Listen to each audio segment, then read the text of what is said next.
G'day Eagles fans, welcome back to True Eagle in the wake of a 34-point loss to the Carlton Footy Club at Optus Stadium. And I don't know how, but it was only 34 points. I tend to be glass half full with a lot of our losses. I think it requires some pragmatism for where we're at right now, given that we are so far back, so talent deficient, and that's, well, I guess I don't have the emotional energy to get frustrated over every single loss. But you won't get that kind of review from me today. I thought tonight was nothing short of insipid from West Coast, and we somehow win quarters 3 and 4. But to me, that doesn't really overwrite too much of what we saw in that first half. That was just truly pathetic. Truly pathetic. Now, I'm not one of those people that thought we were a sniff to beat Carlton. That is based on the fact that Carlton, for whatever reason, seem to turn into the Harlem Globetrotters when they see North Melbourne or West Coast on their fixture. And I say that a little bit facetiously, wasn't so much a drive-by, but it's true that we just hate playing Carlton. We always get annihilated, and the amount of quarters in which we've conceded 7 or 8 goals in one go to Carlton specifically, I reckon it's happened almost every time we've played them out of the last 4 or 5. So I don't know what that is, but either way, it was us that was off, right? There was just no semblance of the game plan and the brand that we've been building over the last 7 or 8 weeks. In that first half, it was just truly pathetic, and we couldn't really have blamed fatigue. I suppose you could say that the boys do need a break. I think we are ready for that bye. We saw a few soldiers go down with injury in this game, which we'll get to. But to me, that first half, or that first quarter and a half, let's call it, that's really what it was. But that was enough to ruin the entire game for me. But that was right on par with some of the worst football I've ever seen this club play, and that includes 2023. Now, I suppose the difference is we managed to prevent it getting out to, 150 points? That's the way it felt. Am I the only one who felt that? I think perhaps if you haven't followed a team that has conceded 200 points in a game, you might not really feel what that's like to think, oh shit, it's happening again. But I really thought that could be on the cards in this game. That's how pathetic we were. It's embarrassing. It was embarrassing. And I just thought we were past that.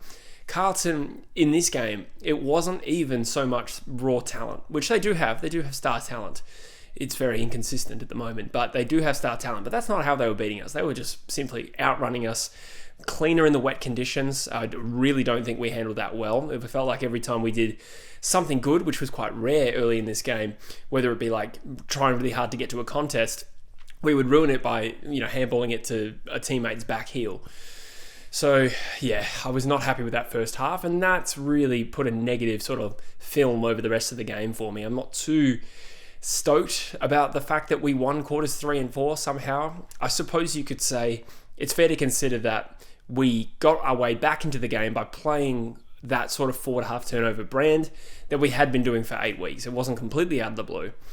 But at the same time, Carlton clearly dropped several levels in that game. Now, I'm not too sure why. I would have thought, percentage would still be something they're motivated by at this current point in time. But there seemed to be a bit of conservatism. We were given a bit of a sniff to get back into the game, and we took it, and I suppose that is growth from 2 years ago, but I was kind of past the point of that. I think just about every player, almost every player who played well today had some sort of caveat, right? So I'll give credit to Harley Reid. I don't think he was tagged in this game, and it showed. I think he had 28 in the end, which would be his highest possession count at AFL level, and unfortunately had one of his best goals he's ever kicked taken from him for a score review that was correct. It was touch, but I was pretty flat with that. But nonetheless, he tried his guts out and played well. But I was thinking, when the score was 67-10 or whatever it was, I was like, why would Harley stay here? This is absolutely pathetic. Thankfully, we mitigated a lot of the damage in the second half. So Harley was good. I thought Jinby defended well. And of course, the debutant, Tom McCarthy, who apparently broke the record for most disposals by an Eagle on debut. I'm not sure who previously held that record, to be honest, but he had 31. And, I think he went at 96% disposal efficiency or close to. So, 10 out of 10 debut from Tom McCarthy. Very, very happy about that. But then I think, Bailey Williams kicked 3 goals, but some of the things Bailey Williams did in this game was unforgivable. I think of 2 inside 50s that were turnovers, one of which he was 20 metres in the clear, and he snapped at 25 metres directly to a Carlton defender. Tyrell Dewar, I'm going to have to hold back here, but that was one of the least impressive 27 disposal performances I've seen, and I should be happy that a young player is finding the footy, and he definitely did some good things, but the game has just ended, and some of his ball use was absolutely rancid. He's a good player. He will be a very good long-term player for us. And he's not going to get dropped, but that's also because we have no depth in this team whatsoever. But for the time being, Tyrell Dewar was probably a net negative, and I'm not at all impressed by his 8 last quarter possessions that were in the back half switching the footy. Sorry, I was unimpressed with that performance. And that's the thing. He was probably still listed in our best. I thought Duggan started poorly, like really poorly, which has been very usual for Duggan. I think he worked his way back into the game, so I'll give him some credit. I think he ended up probably as a net positive. I think Bo Allen actually showed quite a bit, enough to keep his spot in the team for sure. Again, you can really see that raw athleticism, that power, that pace for that 18-year-old body, or 19, whatever he is. I think he gets a tick from me. Didn't have a whole stack of the footy, maybe like 15 in the end.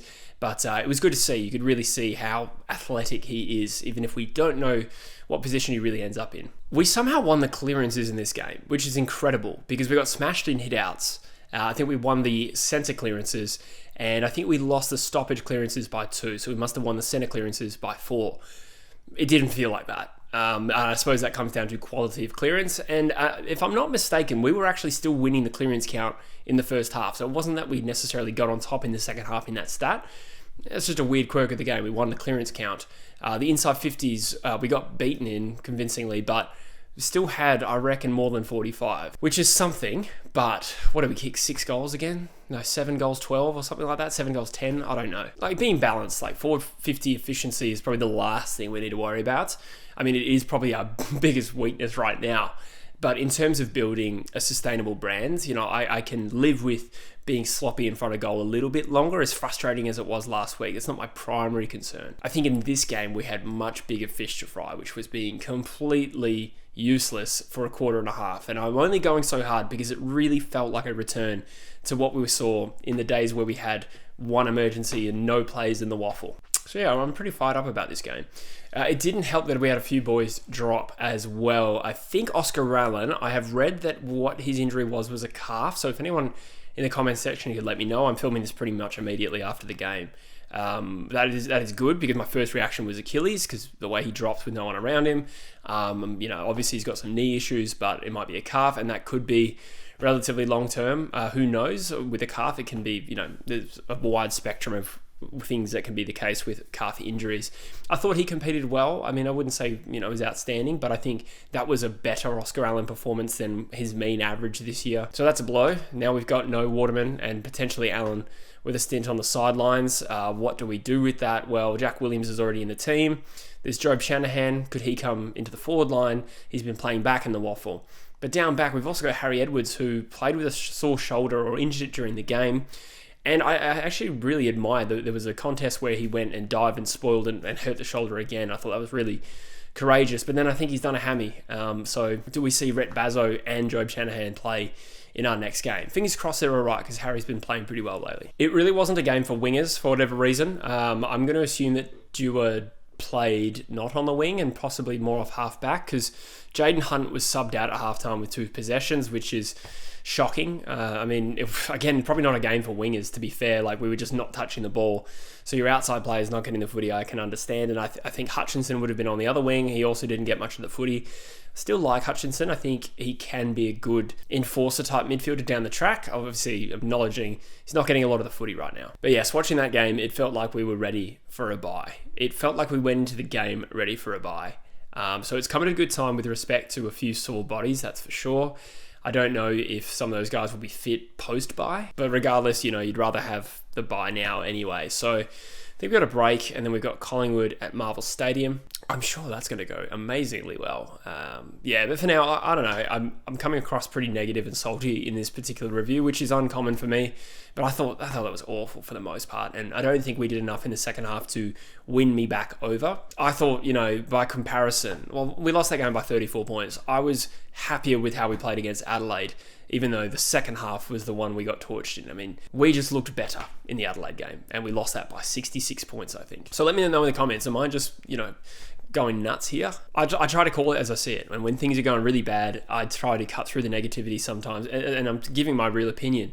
And conversely, I thought tonight was an absolute shit show. But hopefully we can brush it off. It didn't end up as one of those historic losses like we've had so much of in the recent history, 2023. So in a way, like, we probably just dust ourselves off, take a sigh of relief. It didn't get to a record-breaking loss, and honestly burn the tapes of that game. I never want to see it again. But let me know in the comments what you think, because again, I actually haven't gone too much into social media for this game. I've pretty much just turned the camera straight on. I hope we come back better after the bye, or at least just continue on the recent form that we've shown. Sometimes that can be tough for teams after the bye. We saw Fremantle very sloppy against North Melbourne last night, coming off the bye. It does funny things to teams, so hopefully for us it's a positive thing. We're in a vulnerable position now. I think McGovern's probably about to retire any day now.